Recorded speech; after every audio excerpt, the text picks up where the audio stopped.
દર્શન કરવા આવ્યા ને ચોકીદારો હતા બે જઈને વિજય વૈકુંઠ ધામમાં. સનકાજી કોને કે છે હું આવ્યા છો કે દર્શન કરવા? ના રહેતા કે આવા હું કપડાના ઠેકાણા છે ને આવા અડધા કપડા પહેરેલી છે ને એટલે બધા અહીંથી અપમાન કર્યું.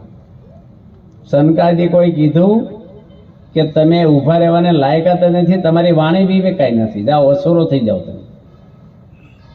અહીં થયા કુંભકર્ણ અને રાવણ, હિરણાકશ્યપુ ને હિરણાક્ષ, શિશુપાળ અને દંતવક્ર આ અસુરો થઈ ગયા. એટલે 3 અવતારીને લેવા પડ્યા.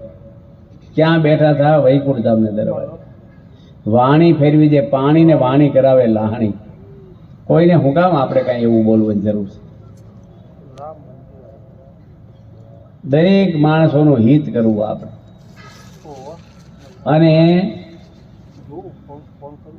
આપણા ત્યાં કરદમ ઋષિ થઈ ગયા. સિદ્ધપુર તમે સાંભળ્યું? મહેસાણાની બાજુમાં સિદ્ધપુરની અંદર વાવ છે, ત્યાં ભારત. સબસ્ક્રાઇબ કરો ભાઈ.